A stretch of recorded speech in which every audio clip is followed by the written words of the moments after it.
Bueno, vamos a abrir nuestra Biblia en Primera de Corintios 10. Estuvimos leyendo este pasaje hace un rato y espero que podamos haber meditado un poquito en esto, al menos un poco.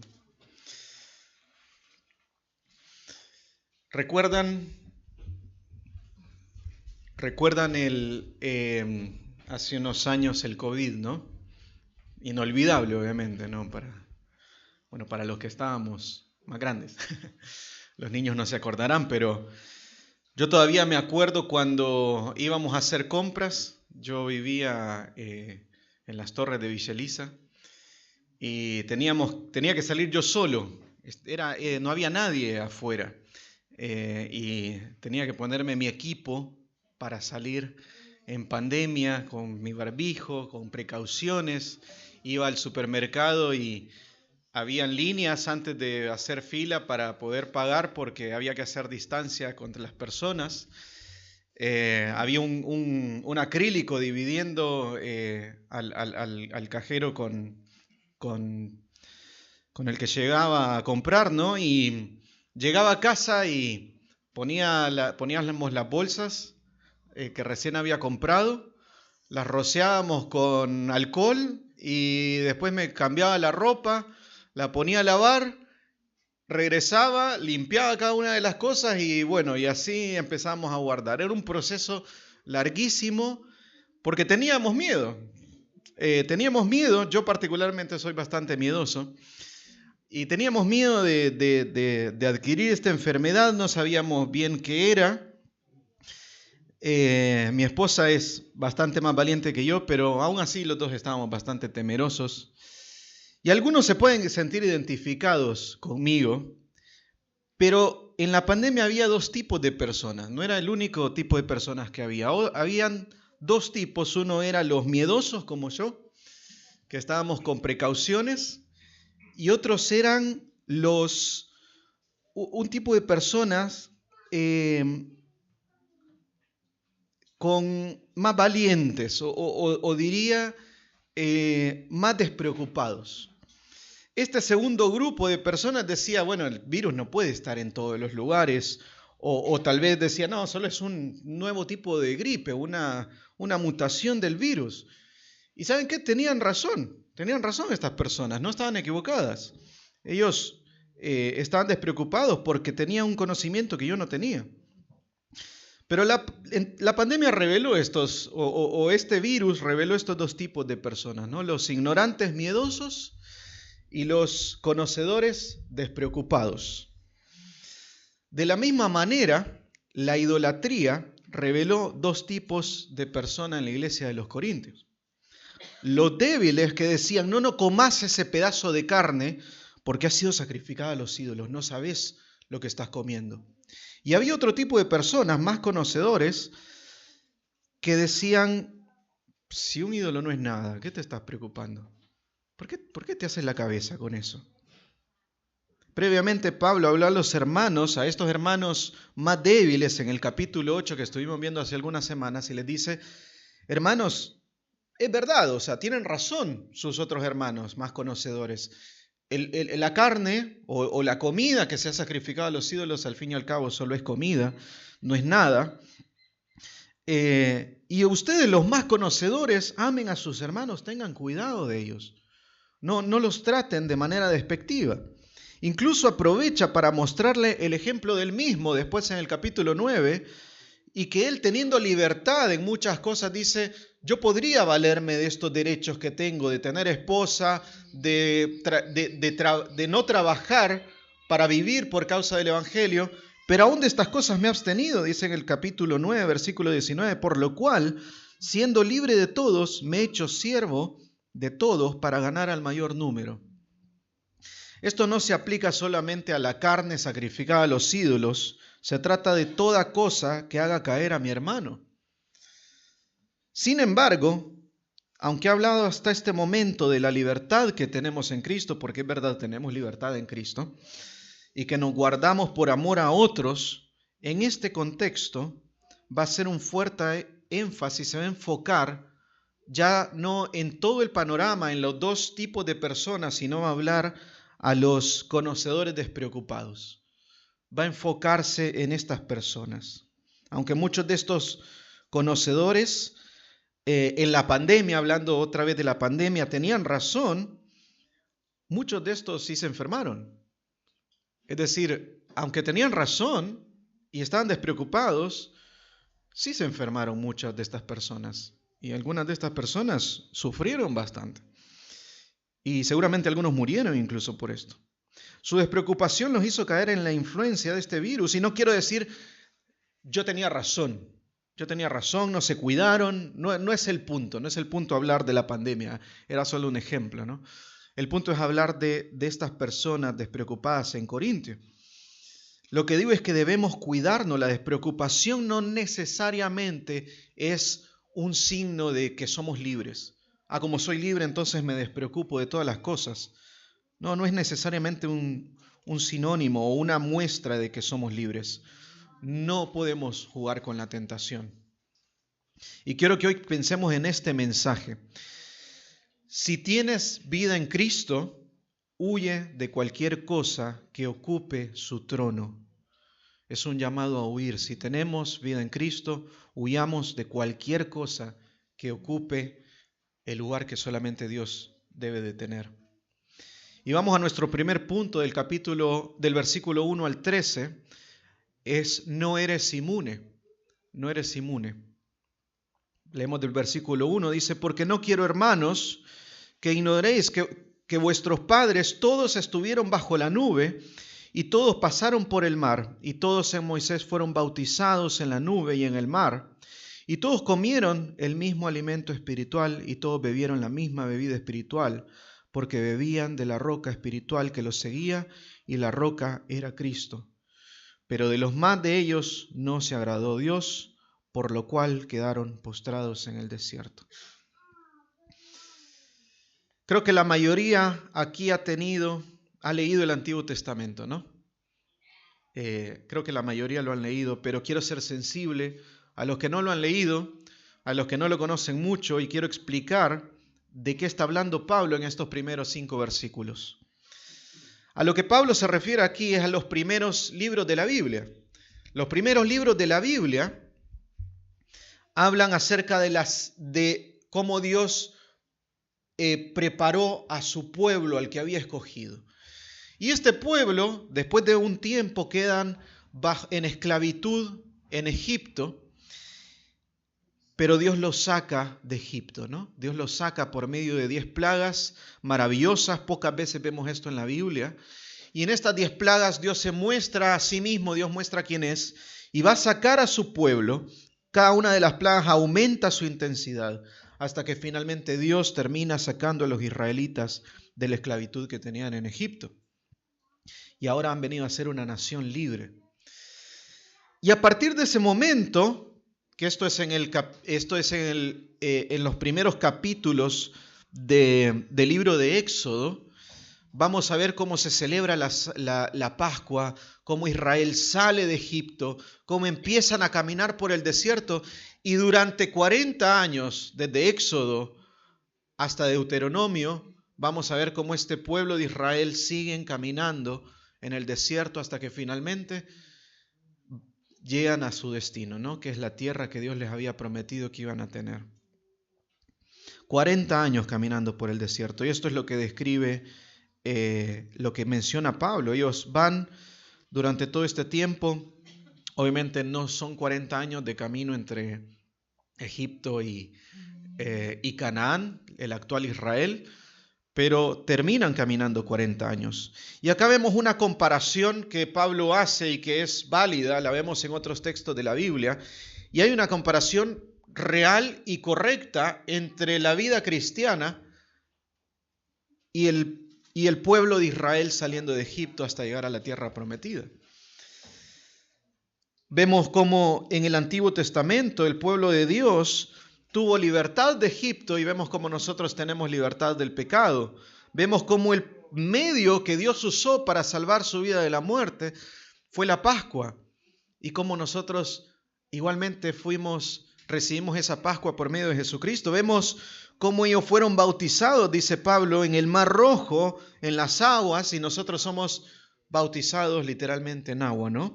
Vemos cómo ellos participaron del agua, de tomar de esta bebida espiritual, y nosotros participamos mediante la Santa Cena y participamos también del pan. Y entonces Pablo hace una comparación entre Israel y la iglesia de los Corintios y la iglesia de nosotros.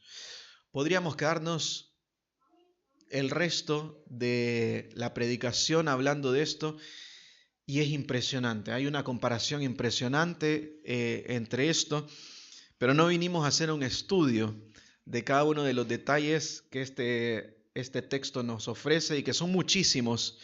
Y con Corintios nos vamos a ver decepcionados muchas veces, porque vamos a decir, pero ¿por qué no explicas esa palabrita que no entendí? Y porque tengo que explicar todo el texto. Y podríamos quedarnos años estudiando Corintios, pero no lo vamos a hacer. Necesitamos avanzar. Hay una comparación que Pablo hace. Ahora, lo que quiero que nos fijemos es lo que Pablo más pone énfasis. Y si lo vamos leyendo, dice, no quiero que ignoren, y hay una palabra que se repite muchas veces, y es todos. Todos estuvieron bajo la nube, todos pasaron por el mar, todos en Moisés fueron bautizados, todos comieron el alimento espiritual y todos bebieron la misma bebida. Pablo quiere que nos enfoquemos en esto y dice, todas estas personas que salieron de Egipto, todos, sin excepción alguna, pasaron por estos medios de gracia, participaron de esta gracia que Dios les había dado. Es decir, todos participaron de las cosas, de las mismas cosas que nosotros estamos participando hoy. De manera espiritual, participaron también. Ellos también fueron bautizados de otra manera. Ellos también participaron de la Santa Cena que celebramos hoy de otra manera. También participaron de Cristo, porque Cristo los seguía, dice, la roca era Cristo que los seguía. Lo curioso es que, ¿saben cuántos de estas personas entraron a la tierra prometida después de 40 años? Cuando salieron en Éxodo dice que solo hombres eran más de 900,000 personas. Solo hombres, sin contar mujeres, sin contar niños. O sea, eran, yo calculo, por lo menos unos 2 millones de personas. En 2 millones de personas, ¿saben cuántos de estas personas entraron a la tierra prometida? 2 personas. Josué y Caleb. ¿Qué pasó con todo el resto?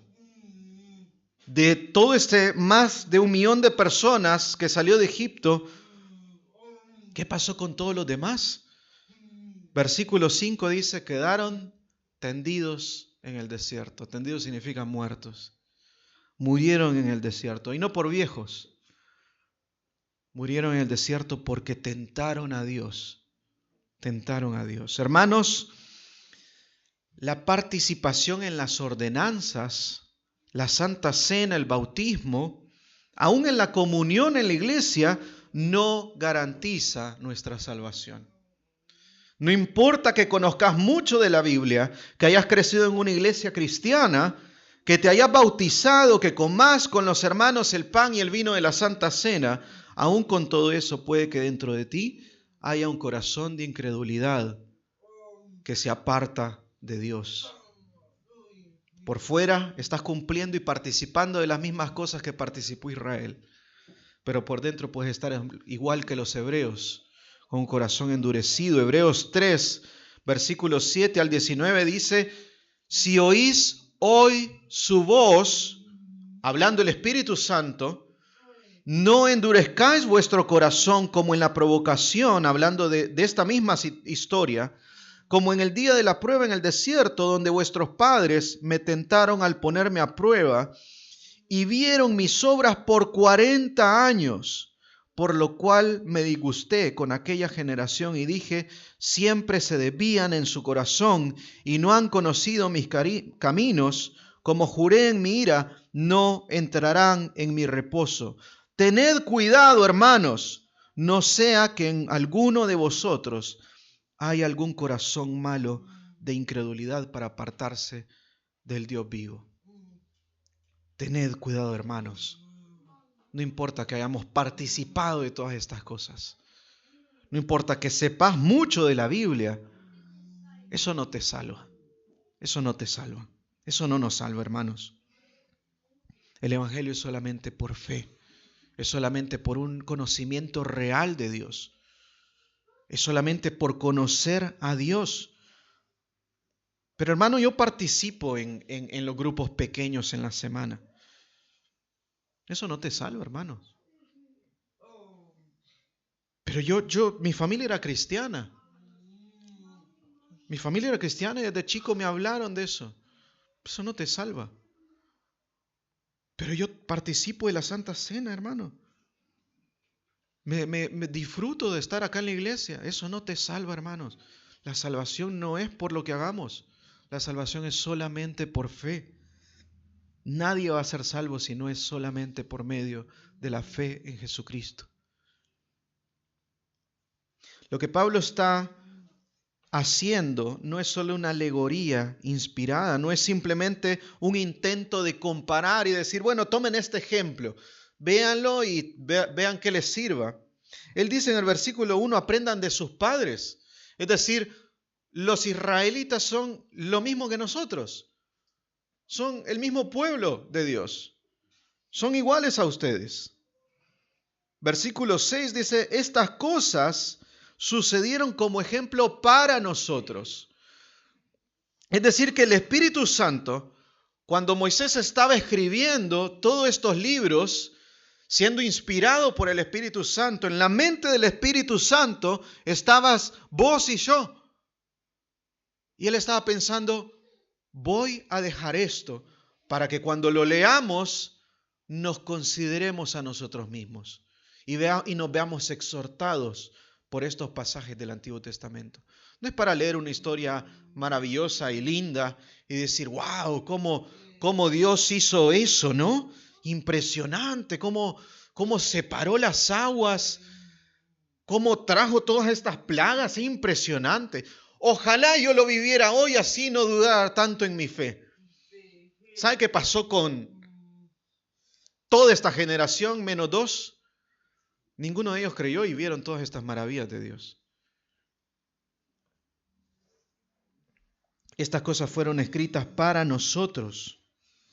Lo que Pablo quiere que aprendamos de Israel en el desierto es lo siguiente, para que no codiciemos las cosas malas. Vean a Israel, a sus hermanos que son iguales a nosotros, para que no codiciemos las cosas malas. Versículo 7 dice, ni seáis idólatras como algunos de ellos, según está escrito, se sentó el pueblo a comer y a beber y se levantó a jugar. Si yo les preguntara hoy cómo definieran idolatría, seguramente no me dijeran sentarse a comer y a beber y a jugar, ¿no? Lo más curioso, es curioso que lo describa de esta manera. Yo realmente si pensara en la idolatría de Israel hace 800 años antes de Cristo, yo pensaría en personas arrodillándose delante de un ser hecho de oro con cabeza de buey, ¿no? Y pensamos en esto como idolatría, y es cierto, esto es idolatría, personas adorando a una estatua. Pero la idolatría no comienza así, esto es más como el último eslabón en la cadena. La idolatría no comienza así. Comienza con un momento relajado, alegre, comiendo, bebiendo, jugando, teniendo una buena charla, risas inocentes, amistades reales, entretenimientos reales. Por eso Pablo describe de esta manera, porque ¿qué era lo que estaban haciendo los corintios? Participando de las comidas con sus amigos idólatras, ¿no? En los templos paganos. Eso era lo que estaban haciendo. Estos conocedores despreocupados estaban ahí diciendo, pues esto no me afecta a mí. A mí no me pasa nada. Es más, solo voy a abstenerme de esto, solo porque no vaya a ser que alguno de mis hermanos más débiles se vea afectado. No hay ídolos actualmente. No hay ídolos actualmente. Nos sentimos muy alejados de esta situación, ¿no? Esos eran ídolos, vivimos en una cultura cada vez más atea y es difícil, cada vez más difícil ver gente inclinándose ante un ídolo. Yo particularmente nunca lo vi. Particularmente nunca he visto una persona postrada enfrente de una estatua. Tal vez lo veríamos en alguna iglesia católica, ¿no? Alguna persona postrándose a algún santo. Pero es muy difícil ver esto, ¿no? No es algo común y pensamos, bueno, esto no pasa ahora. ¿Cómo haber tentado con esto? No es la regla general. Ahora, podemos llegar a cometer el mismo error que los corintios y pensar, así como el ídolo no es nada, y aún más, ya no construyen estatuas de este tipo, entonces mucho menos me debo de preocupar por estas cosas. Tal vez para entenderlo mejor debemos definir qué es un ídolo. La Real Academia Española lo define de esta manera. Dice, una persona, no está hablando de una estatua, una persona o cosa, cualquier cosa, admirada o amada con exaltación. Lo define de esa manera. A mi parecer se queda un poco corta la definición. Yo lo definiría de esta manera. Todo aquello que ocupe más lugar de importancia, tiempo y dedicación que Dios. Es más fácil identificar los ídolos cuando lo decimos de esta manera, ¿no? Cualquier cosa que ocupe más lugar de importancia, tiempo y dedicación que Dios. Y aún así creo que es insuficiente esta definición porque algunos diríamos, ay, aún así me cuesta identificar, yo dedico tanto al Señor, ¿no? Una de las mejores definiciones que yo he visto la hizo el pastor Tim Keller en su libro Dioses Falsos, que les recomiendo que lo lean si pueden. Él explica y dice algo, yo estoy totalmente de acuerdo con eso. Él dice que un ídolo es todo aquello que si nos lo llegaran a quitar, si lo perdiéramos de alguna manera, nos enojaríamos o nos deprimiríamos y provocaría un sentimiento en nuestra vida de que ya no tiene mucho sentido. El ídolo existe para satisfacernos y cuando el ídolo ya no está, se acaba nuestra satisfacción. Dicho de esta manera, el ídolo ya no necesita tener cabeza de algún animal y estar hecho de oro, sino basta con reflexionar y preguntarnos, ¿y si perdiera mi trabajo? ¿Qué tan acabada estaría mi vida? ¿Qué tan deprimido estuviera? ¿Qué tan desesperado estuviera si perdiera mi trabajo? ¿O mi reputación? ¿Qué pasa si los hermanos se enteraran de que estoy pecando de cierta manera? ¿Qué pasa si se enteraran de cómo soy realmente? ¿Qué pasa si mis compañeros de trabajo me vieran mal? Ya no quisieran escucharme ni ser amigos míos. ¿Qué pasa si no cumplo con mis logros y mis metas? O mi comodidad y entretenimiento, ¿qué pasa si me lo quitan? Y me enojo. Y me enojo con todas las personas, ¿no? Con cualquiera que ha atentado contra mi comodidad y contra mi entretenimiento. ¿Qué pasa si me quitaran mi comida, mi conocimiento o aún yo mismo y mi vida? Juan Calvino decía, nuestro corazón es una máquina de generar ídolos. Somos fábricas de ídolos.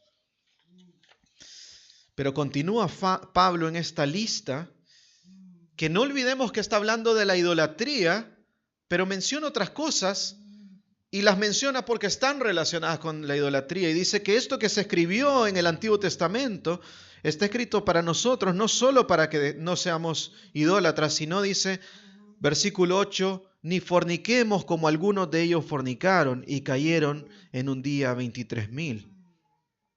Este juego con la idolatría de los corintios los había llevado también a pecados sexuales. Versículo 9 dice, ni tentemos al Señor como también algunos de ellos le tentaron y perecieron por las serpientes. Ni murmuréis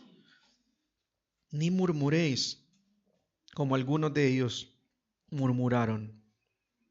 Murmurar es hablar mal de otros, ¿no? Por si no se entiende. Y perecieron por el destructor.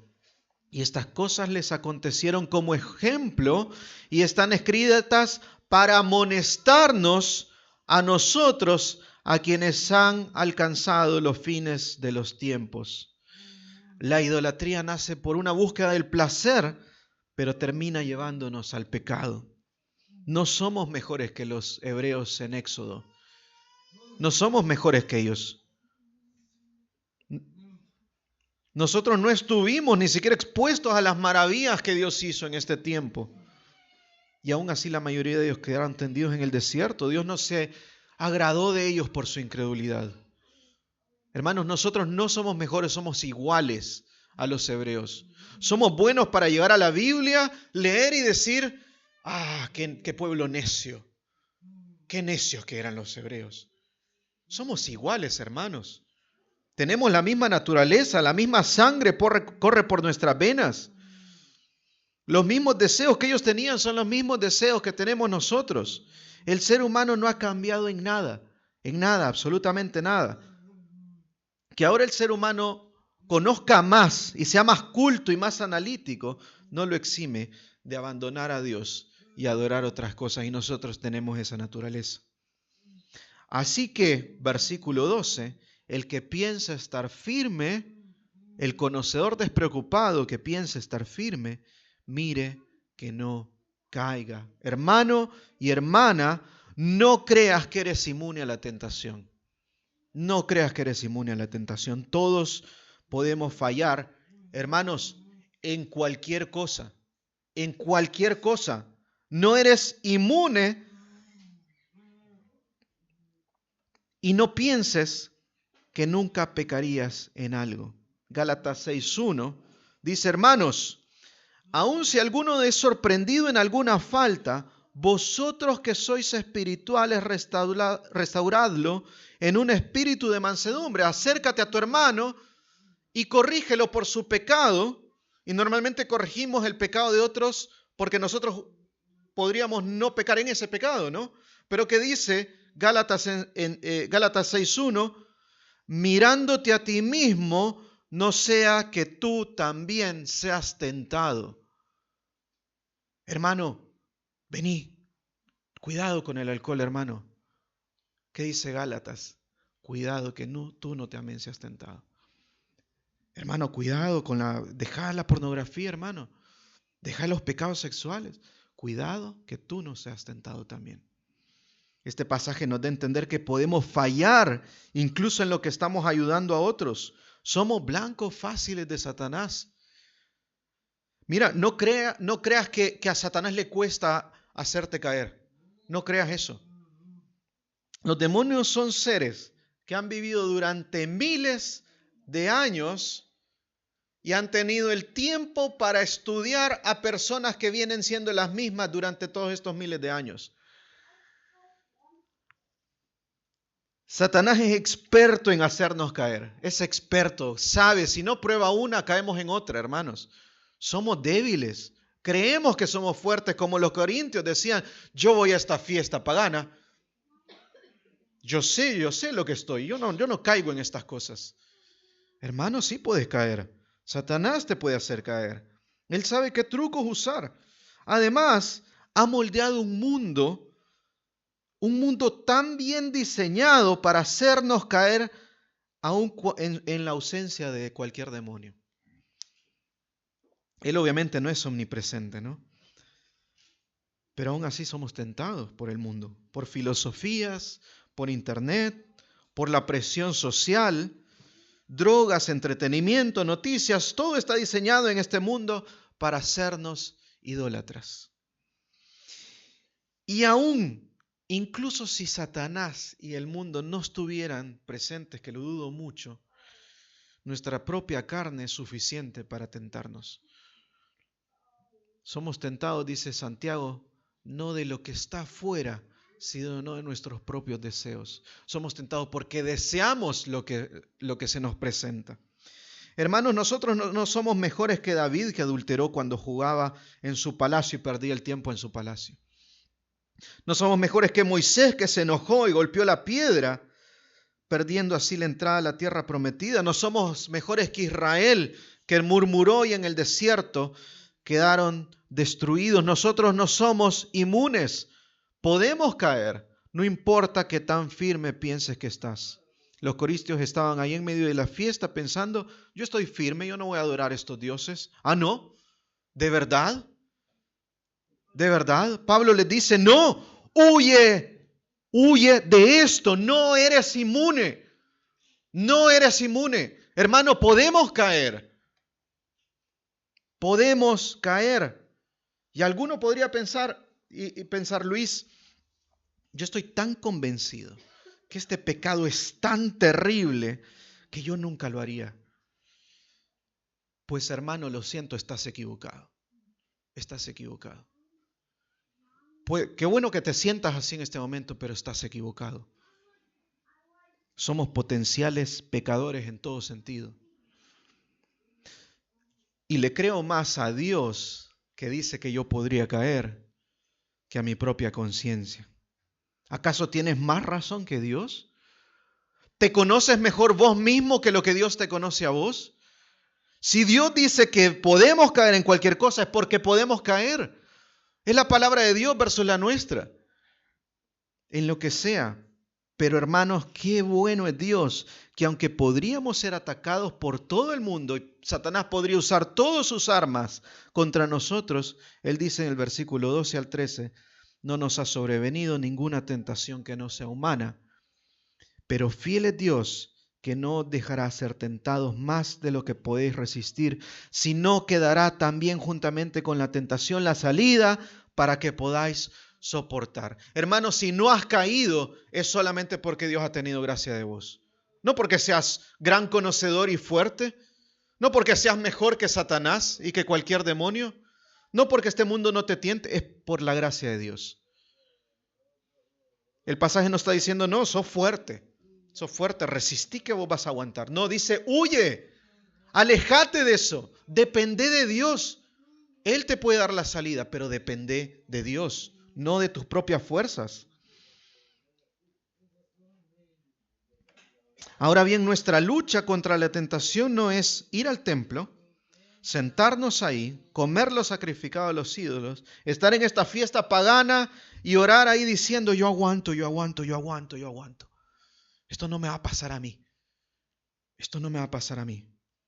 Yo voy a abrir la computadora y voy a perder tiempo. Esto no me va a pasar a mí. Yo no me voy a haber tentado con nada. Yo voy a empezar a charlar con quien sea. Vamos a dejar que esta conversación fluya. Esto a mí no me tienta nada. Yo estoy firme. Yo voy a acercarme. Total, yo no me quemo. No es verdad, hermanos. El siguiente texto nos revela cómo se lucha con el pecado. Y cómo se lucha, dice, y nos lleva a nuestro segundo punto, huye. Así se lucha, hermanos. Huye. Versículo 14, por tanto, amados míos, huid de la idolatría. Huid de la idolatría. Escapa de la tentación. No necesitas quedarte ahí viendo cuánto resistís. Vimos el sermón anterior que el pastor Daniel nos mostraba en el capítulo 9, que necesitamos actuar, que no hacemos las cosas porque un día Dios lo va a hacer en nosotros. Bueno, yo sigo en mi pecado, un día Dios me va a sacar, ¿no, hermanos? ¿Qué dice Pablo? Golpeo mi cuerpo y lo someto para ganar la salvación. No, porque ya Cristo me ha dado esa salvación. Entonces, ¿qué voy a hacer? Someterme a Él en todo lo que pueda. Muertos al pecado, dice Romanos. Considérense muertos al pecado. Y aclara Romanos, ahora que han tenido una nueva vida en Cristo, ¿cómo vamos a vivir de la misma manera? ¿Cómo vamos a vivir en pecado para que la gracia abunde? Esto no tiene sentido, dice Pablo. Si tu celular, computadora, TV te es tentación, quítalo, desconectalo por un momento. Programalo, bajale una aplicación, dáselo a otra persona. Comprate uno más barato, lo que sea. Pero haz lo que sea, hermano. Dáselo a otro, lo que sea que tengas que hacer. Si tus chats con otros, si tus charlas con otros son tentación y te están llevando al pecado, huí de esto. No necesitas permanecer ahí. Si tu momento a solas en casa te es de tentación, salite de la casa. Si tus conversaciones te están afectando, deja de hablar. Deja de hablar. Confesale tus pecados a tus hermanos y decirle, hermano, no puedo, soy tentado, necesito ayuda. Mejor pasemos un poco de vergüenza. Proverbios 22, versículo 3, lo leo en la traducción lenguaje actual, porque me gusta cómo lo dice. Dice, el que es inteligente ve el peligro y lo evita, el que es tonto sigue adelante y sufre las consecuencias.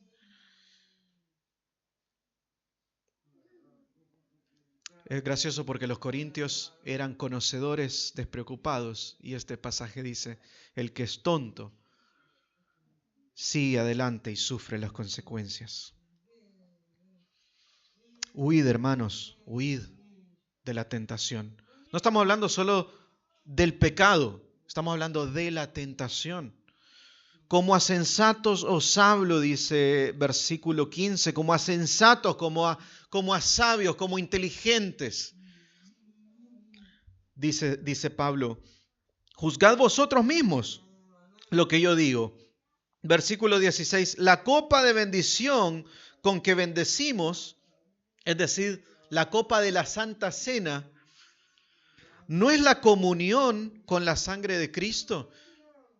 Hermanos, cuando participamos de la Santa Cena, estamos participando de la obra de Cristo. No estamos diciendo, como dice, por ejemplo, la Iglesia Católica, que cuando ese pan se pone en nuestra boca, se transforma en el cuerpo de Cristo, y entonces así participamos. No estamos diciendo eso.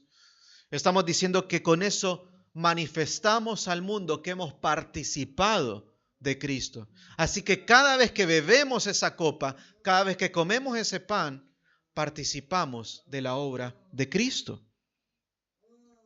Versículo 17. Siendo uno solo el pan, nosotros con ser muchos somos un cuerpo, pues todos participamos de aquel mismo pan. Mirad a Israel, según la carne, los que comen de los sacrificios no son partícipes del altar.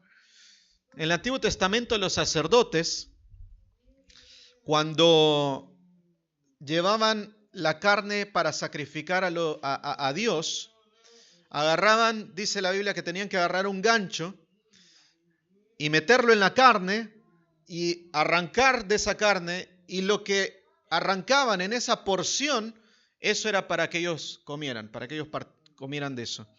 Ahora, esa carne, ¿de dónde venía? Del sacrificio, ¿no? De alguna manera, ellos estaban participando de Cristo. ¿Por qué? Porque ese sacrificio era símbolo de un sacrificio que íbamos a tener miles de años después. Ese sacrificio, cientos de años después, iba a ser un sacrificio de Cristo. Y es más, Jesús dice, el que no coma de mí no es salvo. Tienen que comer de mí, dice Jesús. Tienen que participar de mí. ¿Saben qué pasó con la mayoría de estas personas cuando dijo Jesús eso? Se fueron. Eran idólatras. En Juan 4 nos narra esta historia. Dice que se juntaron miles de personas, 5,000 hombres nada más, sin contar mujeres, sin contar niños, 5,000. ¿Se imaginan 5,000 personas? ¿Cuánto vemos acá? 40, 50, 60 personas. Miles de personas, no un estadio completo. Un estadio completo, y todos esos habían comido. Jesús les dio de comer a todos. Y Jesús viene y les dice, el que no coma de mí no puede ser salvo. ¿Saben qué pasó con esos 5,000 personas? Se fueron. Idólatras. Ellos querían la comida. No querían a Cristo. No querían a Jesús. Jesús dice, para ser salvo, si querés conocer la vida, de mí tenés que participar. Así como hicieron los sacerdotes, participaban de ese sacrificio.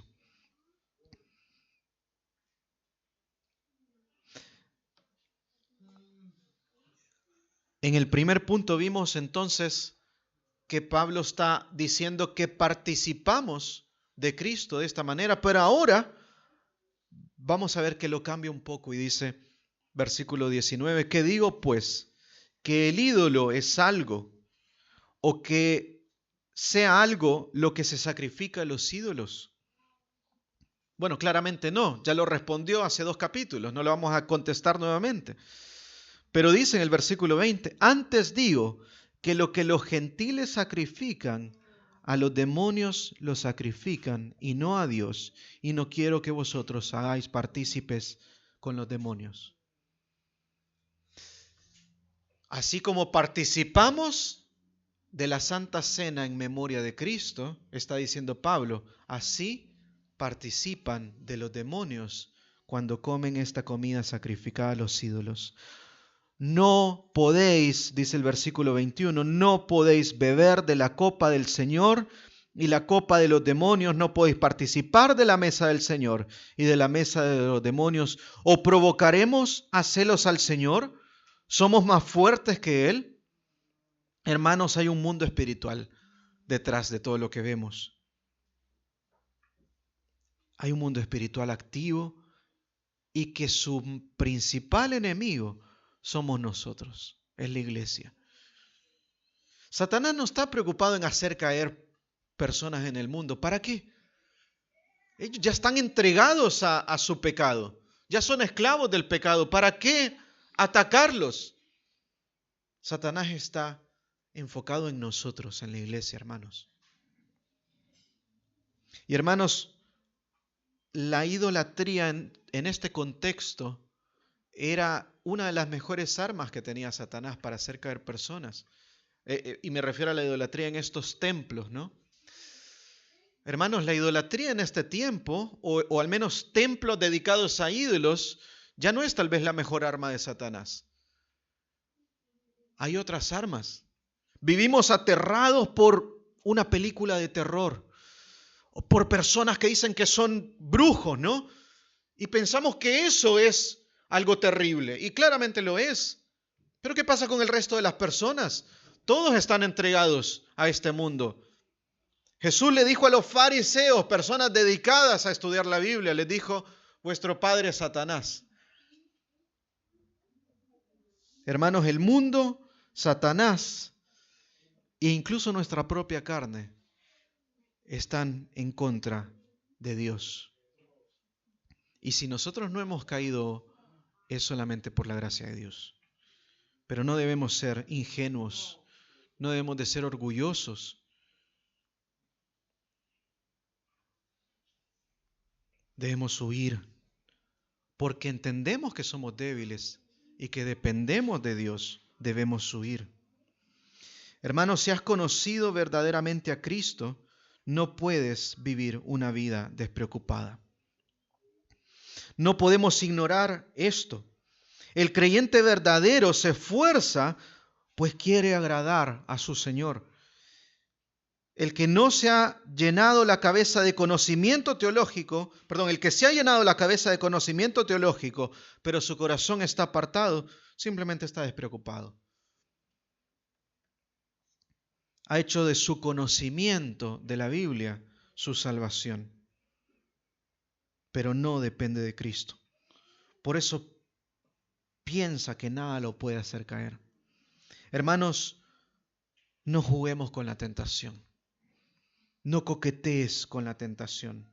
Guardémonos y confiemos en el Señor en nuestra lucha, pues Él es fiel y no nos dejará en ningún momento. En ningún momento. Este texto que dice que Él nos guarda también es una buena razón para no creer incluso en nuestras propias mentiras. ¿Qué quiere decir este texto de que Él nos dará la salida? Significa de que hay salida siempre al pecado. Hermanos, si te has visto frustrado en tu lucha con el pecado, hay salida en Cristo. Hay salida en Cristo.